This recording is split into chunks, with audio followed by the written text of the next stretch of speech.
अस्सलाम वालेकुम स्टूडेंट्स। उम्मीद करता हूँ आप सब बहुत अच्छे होंगे। चैप्टर 2 में अभी तक हमने लॉ ऑफ डिमांड को पढ़ा है। लॉ ऑफ डिमांड के बारे में पढ़ने के बाद हमने उसकी अजम्पशंस को भी देखा। हमने कहा कुछ इसके एक्सेप्शंस या लिमिटेशन हैं, उनको भी हमने डिस्कस। आज का जो हमारा टॉपिक है उसमें हम ये डिस्कस करने जा रहे हैं कि किसी भी चीज़ की डिमांड में चेंज क्यों आती है।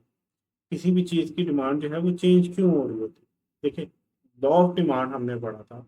लॉ ऑफ डिमांड कहता था कि जब भी किसी चीज़ की प्राइस बढ़ेगी उसकी डिमांड कम हो जाएगी या उसकी क्वांटिटी डिमांडेड जो है वो कम हो जाएगी।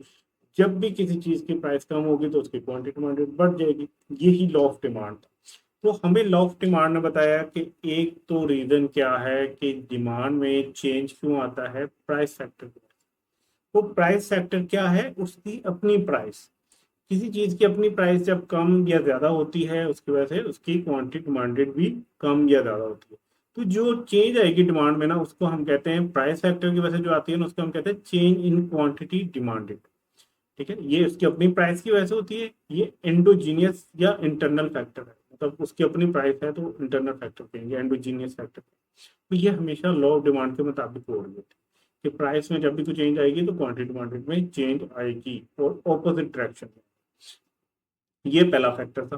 ठीक है, ये पहली रीजन थी कि किसी भी चीज की डिमांड में जो है ना वो क्यों चेंज आती है। सेकेंड रीजन है नॉन प्राइस फैक्टर्स। तो जरा सोचें कि हमने जब लॉ ऑफ डिमांड पढ़ा तो प्राइस की वजह से डिमांड में चेंज आती है, ये तो हमने बताया। बट उसके स्टार्ट में हमने एक और चीज कही। हमने कहा था सिट्रस पेरिगस, कुछ ऐसे फैक्टर्स हैं जिनको अज्यूम करना है कि वो कांस्टेंट हैं। अगर वो कांस्टेंट ना रहे तो वो भी डिमांड को कहीं ना कहीं तंग कर रहे होते हैं, चेंज कर रहे होते हैं, जिसकी वजह से लॉ काम नहीं करता, लॉ ऑफ डिमांड।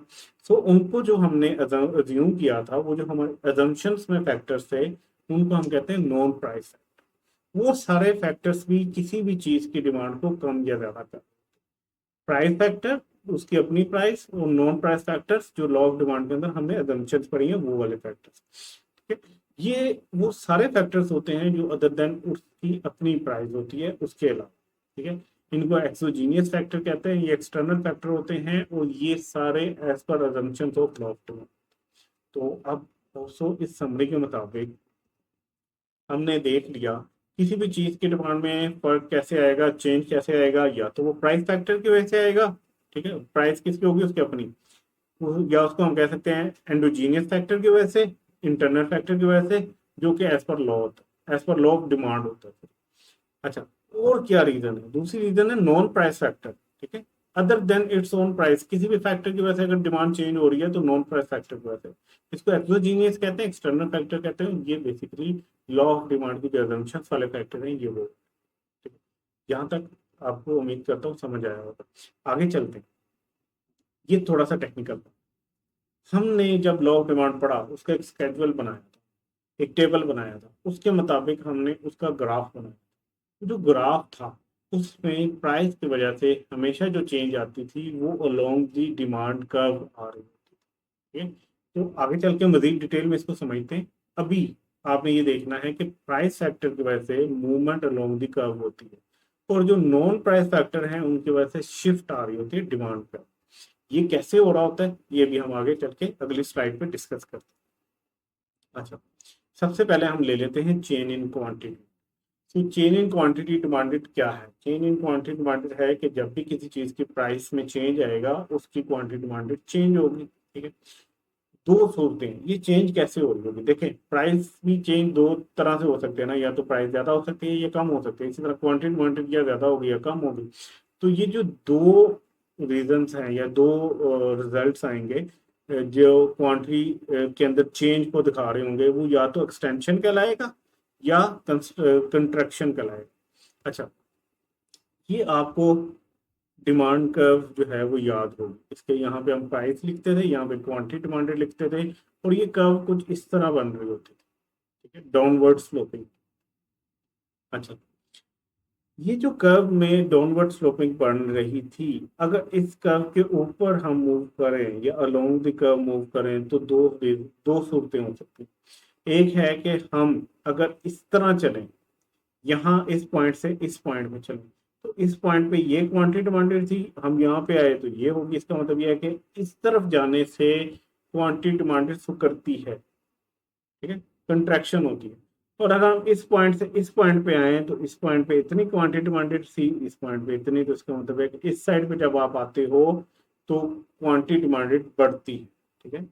अगर ऊपर की साइड पे जा रहे हो तो क्वांटिटी डिमांडेड सिकुड़ रही है, इस साइड पे आ रहे हो तो क्वांटिटी डिमांडेड बढ़ रही है, एक्सटेंशन हो रही है।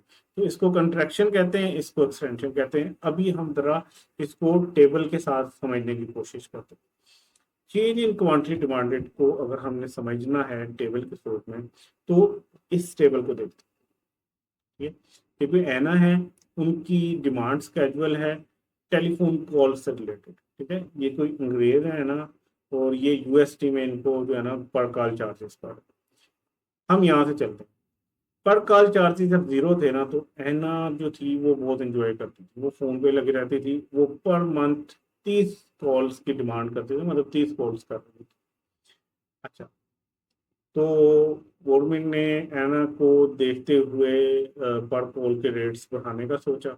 उन्होंने कहा भाई पर कॉल आपको यूएसटी 0.5 देना पड़ेगा, तो एना ने 5 कॉल्स की डिमांड कम कर दी।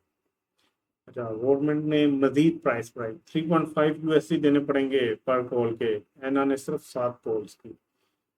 7 यूएसडी देने पड़ेंगे तो एना ने सिर्फ 3 कॉल्स की। 10 यूएसडी देने पड़ेंगे तो एना ने 1 कॉल की। और जब 15 यूएसडी देने पड़े तो एना ने कोई कॉल नहीं की, कोई कॉल की क्वांटिटी क्वांटिटी नहीं। ये स्केड्यूल है हमारे पास। इसके मुताबिक ये हम जब देखते हैं ग्राफ को, तो देखें क्वांटिटी डिमांडेड या डिमांड के अंदर जो चेंज है वो किस फैक्टर की वजह से आ रहा है, वो उसके प्राइस की वजह से आ रहा है। एन नॉट अपनी क्वांटिटी डिमांडेड जो कॉल की थी वो कम क्यों कर रही थी, क्योंकि प्राइस बढ़ रही थी। और अगर वाइस वर्सा चलें कि जब 15 यूएसडी था पर कॉल, तो एना कोई भी कॉल नहीं कर रही थी, प्राइस कम हुई, एना ने 1 कॉल करना शुरू की, और कम हुई, उसने ज्यादा कॉल्स करना शुरू की, और जब फ्री होगी तो उसने 30 कॉल्स पर मंथ करना शुरू होगी, ठीक है। तो ये दोनों साइड से हम देख सकते हैं, मतलब प्राइस बढ़ी, क्वांटिटी डिमांडेड कम होगी, प्राइस कम हुई, क्वांटिटी डिमांडेड बढ़ गई। अब इस ग्राफ के ऊपर देखते हैं, हम 2 पॉइंट्स ले लेते हैं। 7 प्राइस थी तो 3 कॉल्स कर रही थी, है ना, ये देखिए 7 पे 3 कॉल्स कर रही थी। 3.5 हुई तो एना ने 7 कॉल्स करना शुरू कर। इसका मतलब क्या है, प्राइस कम हुई, क्वांटिटी डिमांडेड बढ़ गई, प्राइस 7 से 3.5 पे आई, और 3 से 7 पे चले गई। ये हुआ क्या, ये इस पॉइंट से इस पॉइंट तक आप आए, यहाँ से यहाँ तक, जिसमें आपकी जो क्वांटिटी डिमांडेड थी वो बढ़ गई थी, ठीक है? तो जब आप राइट वर्ड मूव करते हो कर्व के ऊपर, तो इसको कहते हैं एक्सटेंशन, ठीक है। इस पॉइंट से इस पॉइंट पे आना एक्सटेंशन कहलाता है। और अगर हम वाइस वर्सा चलेंगे, इस पॉइंट से इस पॉइंट पे चले गए आप, तो यहाँ पे क्वांटिटी डिमांडेड 7 थी, और जब आप प्राइस 7 हुई तो अब 3 रहेगी, इसका मतलब है यहाँ पे कंट्रैक्शन होगी, ठीक है। तो ये आपने याद रखना कि अलोंग द कर्व मूवमेंट सिर्फ प्राइस की वजह होती है, और दो हो सकती हैं उसके रिजल्ट्स, या तो एक्सटेंशन होगी मतलब क्वांटिटी डिमांडेड बढ़ रही होगी, या कंट्रैक्शन होगी जिसमें क्वांटिटी डिमांडेड कम होगी। पहली रीजन जिसकी वजह से चेंज इन डिमांड हो रही थी प्राइस, उसको हमने समझ लिया, पढ़ के भी समझ लिया और उसको ग्राफ से भी समझ लिया। अब हम आ जाते हैं सेकंड रीजन, वो थी चेंज इन डिमांड। पहली थी चेंज इन क्वांटिटी डिमांडेड, क्योंकि वो प्राइस की वजह से हो रही थी। सेकंड थी चेंज इन डिमांड, जो कि अदर देन प्राइस फैक्टर हो रही थी, ठीक है, जिसमें हम कह रहे थे शिफ्ट होगी डिमांड। शिफ्ट किस तरफ हो सकती है, राइट वर्ड भी हो सकती है और लेफ्ट वर्ड भी हो सकती है। राइट वर्ड हो रही है, इसका मतलब यह है कि राइज हो रही है डिमांड का में, एक डिमांड का पहले ये थी, अब वो अगर राइट वर्ड जा रही है तो राइज हो रही है, ठीक है? क्योंकि डिमांड का कुछ इस तरह की होती है डाउनवर्ड स्लोपिंग, तो अगर ये इस साइड पे जा रही है तो राइज आ, और अगर इस साइड पे जा रही है तो फॉल आ। अच्छा, ये हमारी से के पहली डिमांड कर्व थी जो सेंटर में, यहाँ पे प्राइस, यहाँ पे क्वांटिटी डिमांडिंग, ये हमारी डिमांड कर्व। इस डिमांड कर्व में अगर इस साइड पे शिफ्ट आ गया, राइस आ गया, या राइट वर्ड शिफ्ट आ गया, तो ये सूरत हाल होगी कि अब आप इस साइड पे आपकी कर्व ये नई बन जाएगी। और अगर इस साइड पे आ गया तो ये नई कर्व बनी है फॉल, ये लेफ्ट वर्ड शिफ्ट। अब इसको जरा हम स्केजुअल के साथ देखें, ठीक है। स्केजुअल यहाँ पे फिगर्स वाला नहीं मैंने बनाया, क्योंकि वो ज्यादा कॉम्प्लिकेटेड हो जाता। मैंने इसमें ना 0 और P1 वो इस तरह रखा है, और Q0 और Q1 रखा है, मतलब P0 और P1, तो Q0 और Q1 इस तरीके से हमने रखा। अच्छा, थोड़ा सा पीछे वाला पॉइंट दोबारा रिवाइज करवाता हूँ आपको, जो भी हमने पहले कहा। से पहले प्राइस पी नोट थी, और ये जो डिमांड कर्व है ये डी ए, पहले ये हमारी कर्व थी, ठीक है। प्राइस नोट के ऊपर आपकी क्वांटिटी डिमांड ये वाली थी क्यू ओ ए। अब अगर प्राइस चेंज हो, पी नोट से पी वन पे जाएं, तो आप इस साइड पे मूव करें, यहाँ से यहाँ पे, इसका मतलब है लोन दी कर्व मूवमेंट।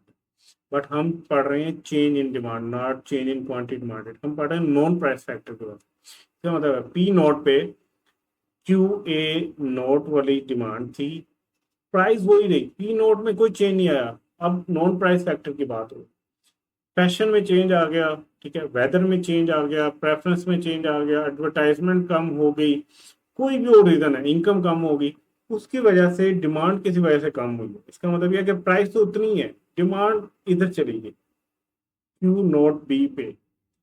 तो देखें, प्राइस के ऊपर जब आप ये डॉट मिलाएंगे नई डिमांड के साथ, तो ये डॉट बनता है, तो एक नई कर्व बनेगी, जिसको जो है ना डिमांड का बी कहेंगे, डी बी हम लोग। तो ये शिफ्ट किस वर्ड था, डाउनवर्ड था, लेफ्टवर्ड शिफ्ट था, ठीक है। अब हम आ जाते हैं, इसी तरह राइटवर्ड शिफ्ट भी आ सकता है। तो हम यहाँ पे खड़े हैं और ये हमारी क्वांटिटी डिमांडेड है, प्राइस उतनी ही रही, अब क्वांटिटी डिमांडेड इस साइड पे चली गई, तो एक नई कर्व बन गई जिसको डीबी कहेंगे, और ये इस साइड पे शिफ्ट होगा, जिसकी वजह से क्वांटिटी डिमांडेड बन गई। देखिए, अगर शिफ्ट इन डिमांड हो रही है और उसकी वजह से डिमांड बढ़ रही है, तो किस साइड पे शिफ्ट आ रहा होगा, राइट वर्ड। देखिए, इस साइड पे जब भी होगा तो क्वांटिटी डिमांडेड बढ़ेगी, और अगर क्वांटिटी जो है ना वो, सॉरी, डिमांड अगर कम हो रही है नॉन प्राइस फैक्टर की वजह से, तो शिफ्ट हमेशा इस साइड पे आएगा, लेफ्ट वर्ड। तो ये हमें आप याद रखना, राइटवर्ड शिफ्ट आएगा उसकी वजह से डिमांड बढ़ेगी, लेफ्टवर्ड शिफ्ट आएगा तो उसकी वजह से डिमांड कम होगी। और ये हम कब पढ़ रहे हैं, जब हम नॉन प्राइस फैक्टर की वजह से पढ़ रहे हैं। अब जरा थोड़े से इनका कंपैरिजन कर लेते हैं, इसको समराइज करते हैं, ठीक है।